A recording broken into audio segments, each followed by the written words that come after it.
හරි. එහෙනම් මාතෘකාව ලියන්න මධ්‍යන බන්ධන එන්තැල්පිය කියලා. මධ්‍යන බන්ධන එන්තැල්පිය. හරිද? දැන් මධ්‍යන බන්ධන එන්තැල්පිය කියන්නේ මෙන්න මේ වගේ එකක්. අපි හිතමු දැන් CH4 මම උදාහරණයක් ගන්නම් CH4. දැන් මේකේ මොකද වෙන්නේ? CH බන්ධන හතරක් පවතිනවා මේ වගේ. CH බන්ධන හතරක් තියෙනවා. මම තව උදාහරණයක් ගන්නම් මේ වගේ. C2H6. දැන් මේකේ CH බන්ධන ඕකෙත් තියෙනවා. මම තව එකක් ගන්නම් මේ වගේ. හරි මෙයාගෙත් මොකදද CH බන්ධන තියෙනවා. හරි. මෙයාගෙත් CH බන්ධන තියෙනවා. මෙතනත් CH බන්ධන තියෙනවා. මෙතනත් CH බන්ධන තියෙනවා. හරිද? දැන් ඔය CH බන්ධන සංයෝග තුනක ගත්තොත් අගයන් වල පොඩි පොඩි වෙනස්කම් තියෙනවා. දැන් මෙයාගේ ගත්තොත් එක අගයක්. මෙයාගේ CH බන්ධනේ එක අගයක්. මොකද මේ පරමාණු වල මුහුම්කරණය බන්ධන දිග ඒ වගේ ඒවා වෙනස් වෙන නිසා මෙයාගේ ගත්තොත් තවත් අගයක්. එහෙනම් මොකද මේ එකිනෙකට වෙනස් වෙනවා. ඒ කියන්නේ එකම පරමාණු දෙක අතර වුණාට බන්ධනේ ශක්තිය මොකද වෙන්නේ? සංයෝගයෙන් සංයෝගයට වෙනස් වෙනවා. හරිද? සංයෝගයෙන් සංයෝගයට මෙයාගේ වෙනස් වෙනවා. නමුත් අපි දැන් පොතක බැලුවොත් තියෙනවා CH වල බන්ධන එන්තැල්පි කියලා අගයක් දීලා තියෙනවා කීයද කියලා. සාමාන්‍යයෙන් මේකේ දාන 415යි කිලෝ ජූල් මවුලට වගේ අගයක් දීලා තියෙනවා මෙන්න මේවා. හරි? ඒක ඔය දීලා තියෙන්නේ කොයි එකකටද? හරිද? මේ අගය ගණනය කරලා දෙන්නේ මේ වගේ සංයෝග 100ක් විතර අරගෙන එයාලගේ CH බන්ධන එන්තැල්පිය මධ්‍යන අගය තමයි මේ ඉදිරිපත් කරලා තියෙන්නේ. හරිද? ඒක තමයි මධ්‍යන බන්ධන එන්තැල්පිය කියලා අපි හඳුන්වන්නේ. දැන් අපි ගණනයක් හදනකොට ගණනය කිරීම සඳහා මේ මධ්‍යන අගය පාවිච්චි කරලා තමයි ගණනය කරන්නේ. හරි. පොඩි නෝට් එකක් දාමු මේ විදිහට. නෝට් එකක් ලියමු අපි. යම් පරමාණු දෙකක් අතර පවතින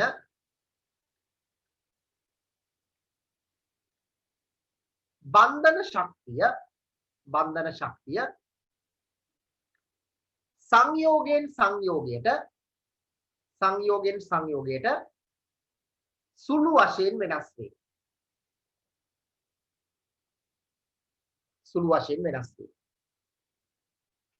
එයට හේතුව සංයෝගයෙන් සංයෝගයට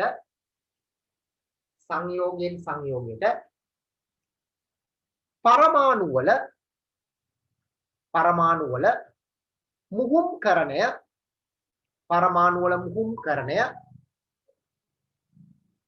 වෙනස්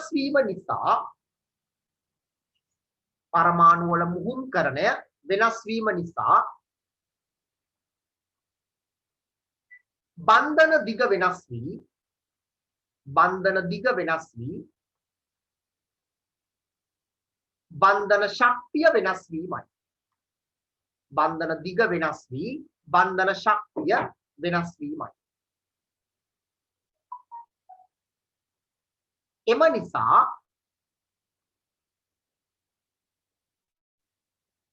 සංයෝගයන්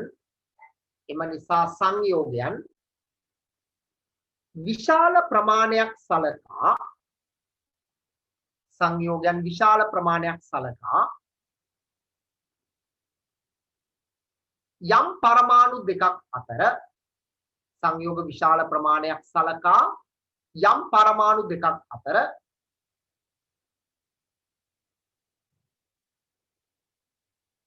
බන්ධන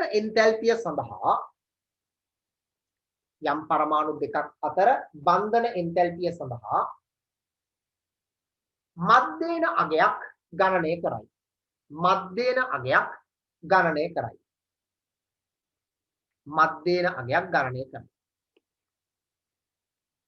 මෙය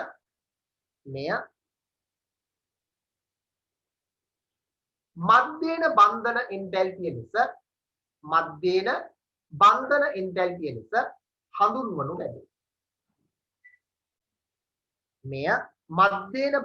එන්තැල්පිය ලෙස හඳුන්වනු ලැබේ. හරි ඒක තමයි මධ්‍යන බන්ධන එන්තැල්පිය කියලා කියන්නේ. උදාහරණ කියලා ලියන්න. උදාහරණ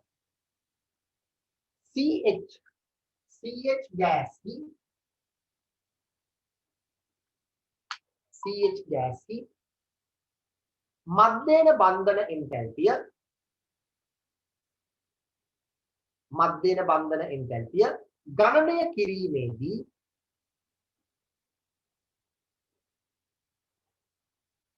ඉහත ආකාරය කියන්නේ මේ වගේ ඉහත ආකාරයේ සංයෝග ඉහත ආකාරයේ සංයෝග විශාල ප්‍රමාණයක් සලකා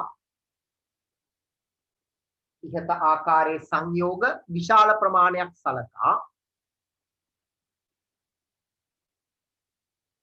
මධ්‍යනය ගණනය කරයි.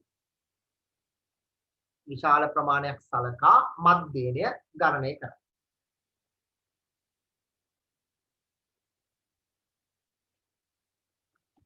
හරි. ඊළඟ බලමු මධ්‍යන බන්ධන එන්තැල්පිය වෙනස් වීම චුට්ටක් තව පැහැදිලි කරන්න. මම ගන්නම් මෙයයි තව එකක් ගන්නම් මෙන්න මේ වගේ.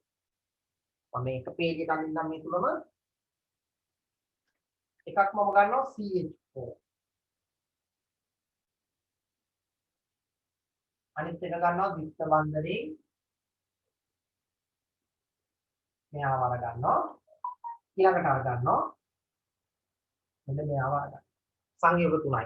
හරි දැන් මෙතන කාබන් වල තියෙන මුහුම්කරණය sp3 මුහුම්කරණය මෙතන තියෙන්නේ sp2 මෙතන තියෙන්නේ sp මුහුම්කරණය. එහෙනම් මොකද වෙන්නේ මෙන්න මේ මුහුම්කරණය මේ පැත්තට යනකොට මොකද වෙන්නේ මෙතන විද්‍යුත් ඍණතාවය වෙනස් වෙන නිසා බන්ධනේ දිග අඩු වෙනවා. බන්ධනේ දිග අඩු වෙනකොට ශක්තිය වැඩි වෙනවා. උදාහරණයක් ගන්න දෙන්නකෝ එතන.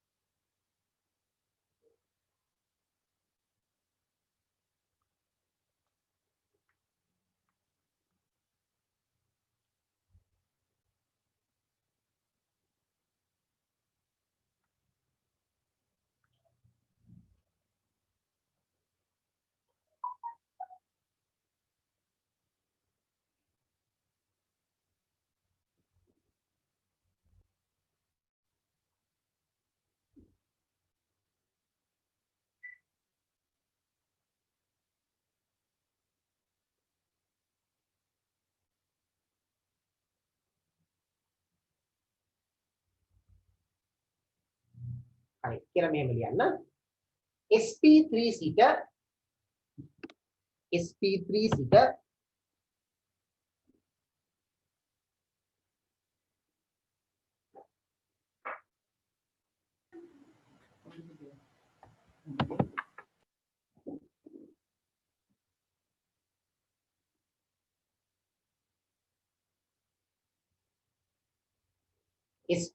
සිට sp දක්වා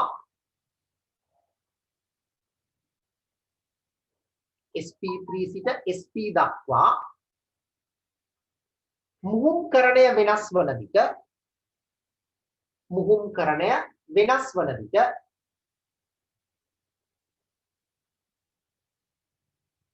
sp3 සිට sp දක්වා මුහුම්කරණය වෙනස් වන විට කාබන් පරමාණුවේ විද්‍යුත් ඍණතාවය වැඩි වන නිසා කාබන් පරමාණුවේ විද්‍යුත් ඍණතාවය වැඩි වන නිසා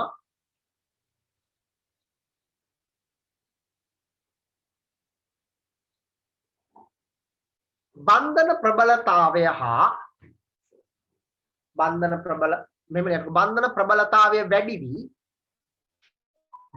ප්‍රබලතාවය වැඩි වී බන්ධන දිග අඩු වේ.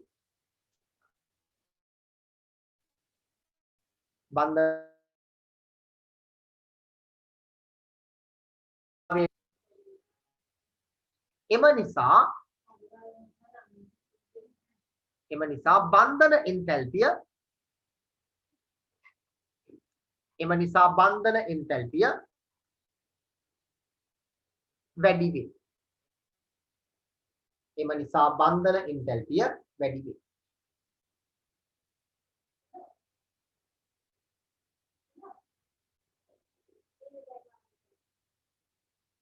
එම නිසා බන්ධන එන්තැල්පිය වැඩි වේ. හරි දැන් ඒක නිසා තමයි මොකද වෙන්නේ ගණනය කිරීම සඳහා මධ්‍යන අගයක් භාවිත කරන්නේ. දැන් එම නිසා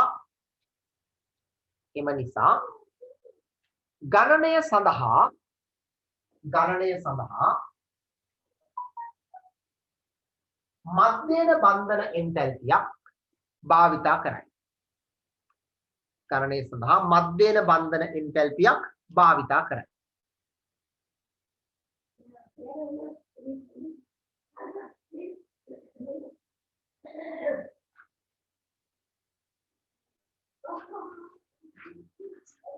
හරි දැන් අපි එකම සංයෝගය වුණා. දැන් මෙන්න මෙහෙම ගත්තොත් මොකද වෙන්නේ? CH4 වල බන්ධන හතරක් තියෙනවා.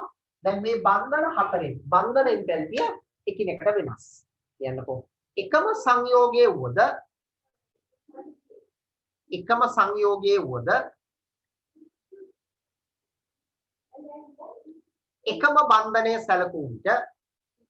එකම බන්ධනය සැලකූ විට එහි අගය වෙනස් වේ.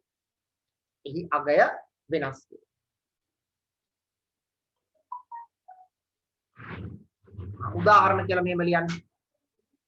උදාහරණ CH4 ගෑසි එක් බන්ධනයේ CH4 ගෑසි එක් බන්ධනයේ බන්ධන එන්තැල්පිය පිළිවෙලින් එක් බන්ධනයේ බන්ධන එන්තැල්පිය පිළිවෙලින් ධන 464යි කිලෝජූල් මවුලයට ධන 456යි කිලෝජූල් මවුලයට ධන 416යි කිලෝජූල් මවුලයට හා 429යි කිලෝජූල් මවුලයට වෙනම් 429යි කිලෝජූල් මවුලයට වෙනම් CH4 මධ්‍යන CH බන්ධන එන්තැල්පිය ගණනය කරන්න. CH4 මධ්‍යන CH බන්ධන එන්තැල්පිය ගණනය කරන්න. හරි. හදන්න බලන්න ඒක.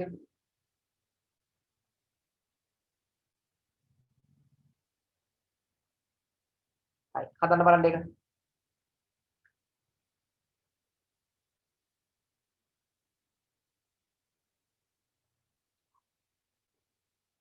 එන අපිට ලියන්න පුළුවන් මේ විදිහට CH4 gas තුල මධ්‍යන CH gas බන්ධන එන්තැල්පිය 464 456 416 429 බෙදීම 4 කියලා ගන්න පුළුවන්. එකතු කරලා 4ෙන් බෙදන්න බලන්න.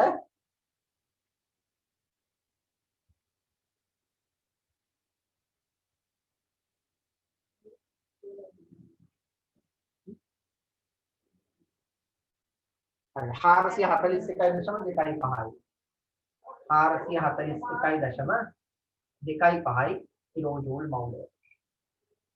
හරි මේ වගේයක් තමයි ඉන්නේ.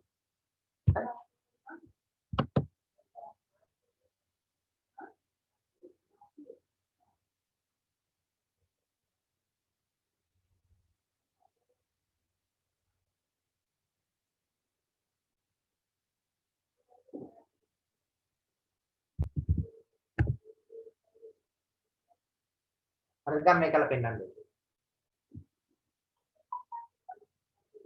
දැන් මම CH4 වලවත් මොකද වෙන්නේ? එකිනෙකට වෙනස් අගයන් ටික තියෙන්නේ නේ.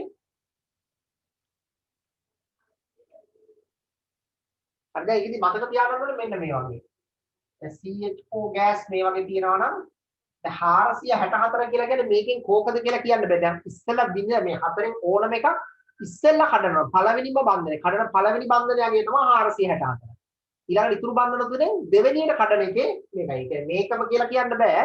දැන් මේ බන්ධන හතරේ ඉස්සලම කෙනෙක් කඩනවා මේක එයාට ලැබෙන්නේ 464. තව කෙනෙක් ඒක නතු මේක කැඩුවොත් එයාට ලැබෙන්නේ 464.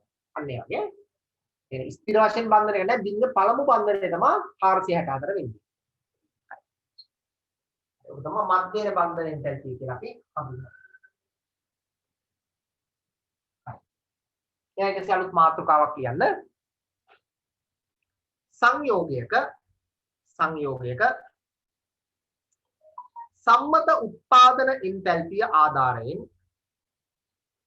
සම්මත උත්පාදන එන්තැල්පිය ආධාරයෙන්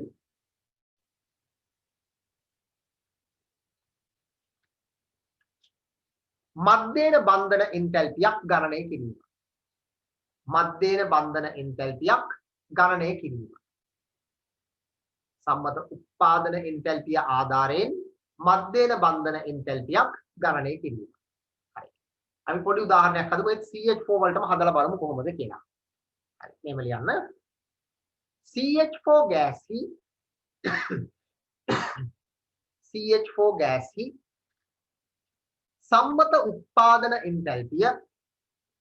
සම්මත උත්පාදන එන්තැල්පිය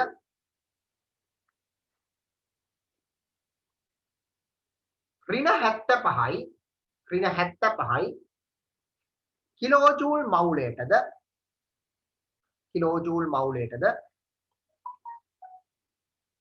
කාබන් සොලිඩ් ග්‍රැෆයිට්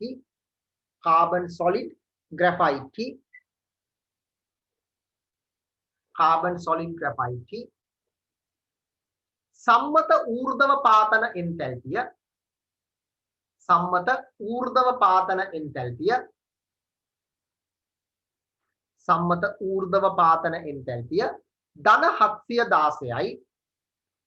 716යි කිලෝජූල් මවුලයටද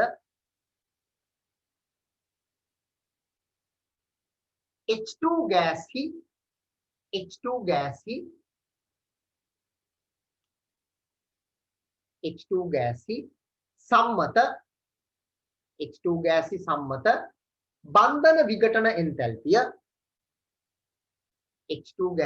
සම්මත බන්ධන විඝටන එන්තැල්පිය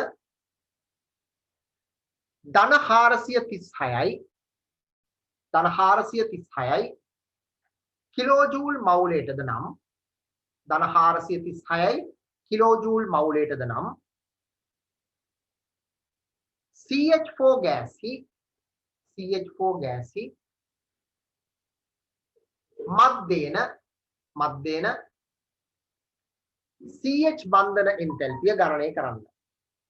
මධ්‍යන CH බන්ධන එන්තැල්පිය ගණනය කරන්න. හරි. අපි හදමු බලන්න මේ වගේ ගණක් හදන්නේ කොහොමද කියලා. හොඳට බලා ගන්න ඉස්සෙල්ලා.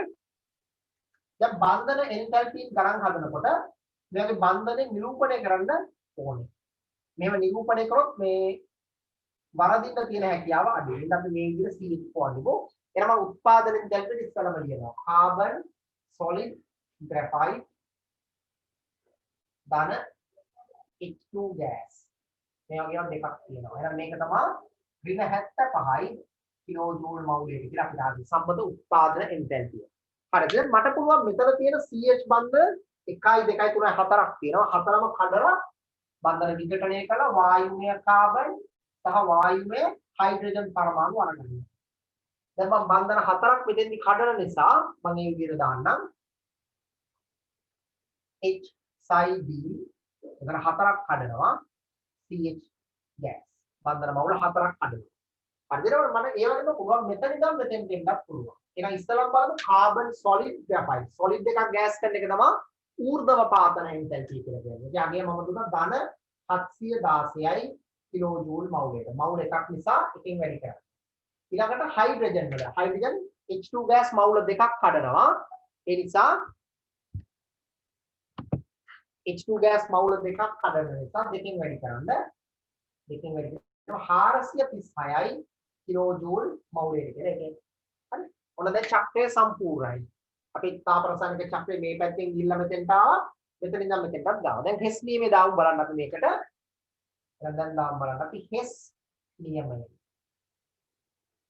හෙස් නියමයෙන් මේකයි එකතුව මේකට සමාන කරන්න. ඒක අපි 75 කිලෝජූල් මවුලයට ධන 4යි H side B සමානයි මේ පැත්තේ 716යි කිලෝජූල් මවුලයට ධන 2 වැඩි කිරීම 436යි කිලෝජූල් මවුලේ විතර දාන්න. හරි දැන් දාලා සුළු කරමු බලන්න. එහෙනම් මේක එකතු මේකට සමාන කරලා 4ෙන් බෙදන්න. සුළු කරමු බලන්න. 436 වැඩි කිරීම 2 එකතු කරන්න 716ක්. මේක එකතු කරන්න ආපහු 75. 1663ක් කියලා එනවා. ඒක 4ෙන් බෙදන්න ඕනේ. බෙදීම 4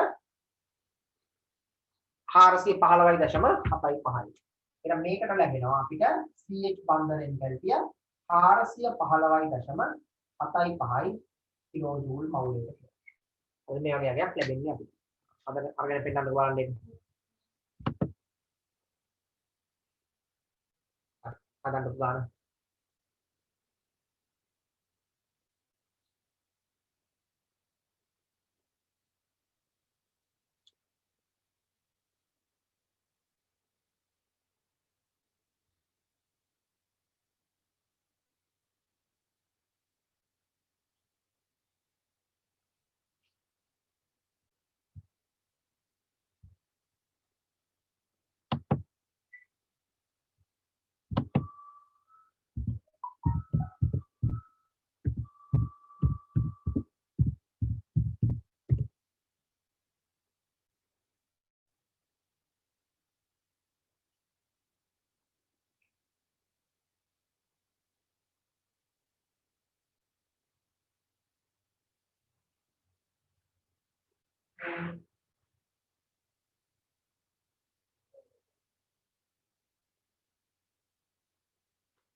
අපි තව ගානක් ලියමු බලන්න. මේ ගාන ලියන්න බලන්න. ඊළඟට ලියන්න ඇමෝනියා ගෑස්. ඊළඟ දෙවෙනි ගාන ඇමෝනියා ගෑස් NH3 ගෑස් කි NH3 ගෑස් කි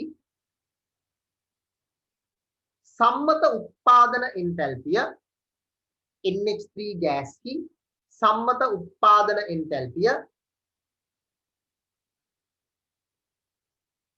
ඍණ 46යි කිලෝජූල් මවුලයටද ඍණ 46යි කිලෝජූල් මවුලයටද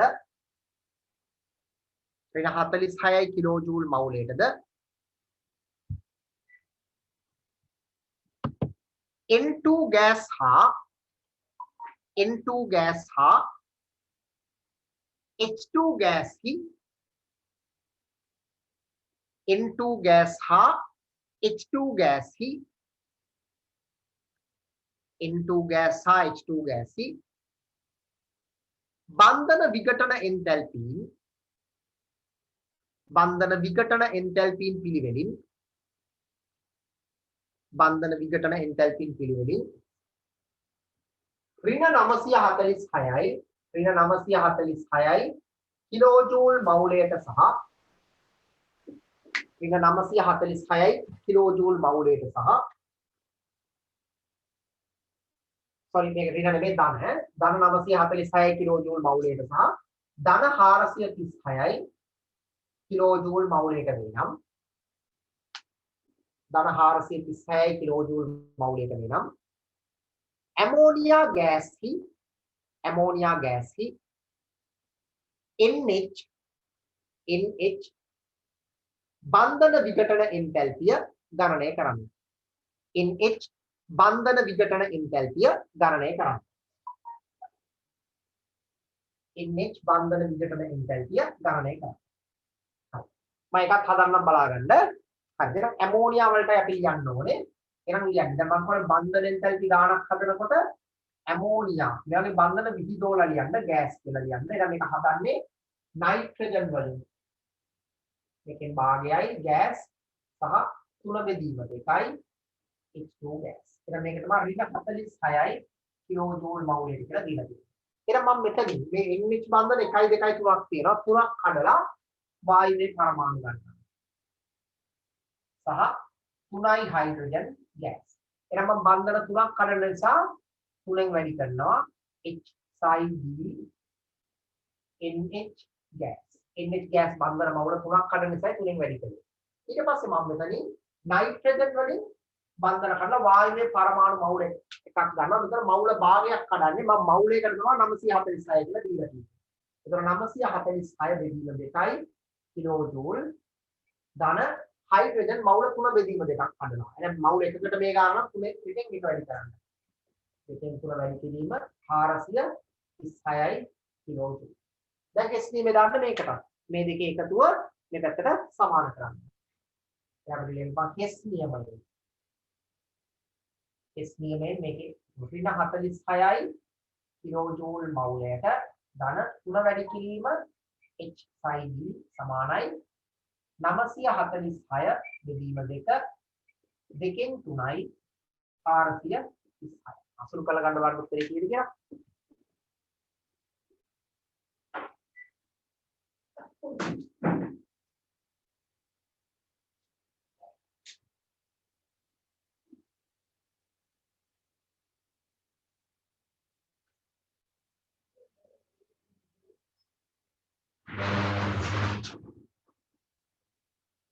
තුන්සිය 91යි කිලෝජූල් මවුලයට කියලා. දැන් මෙයාගේ 391යි කිලෝජූල් මවුලයට කියලා ධනාලයක් ඇදෙන්නේ. ඔක තමයි බන්ධන විඝටන එන්තැල්පිය. ඇමෝනියා වල නයිට්‍රජන් හයිඩ්‍රජන් බන්ධන විඝටන එන්තැල්පිය. හදා ගන්නකො බලන්න ඒක.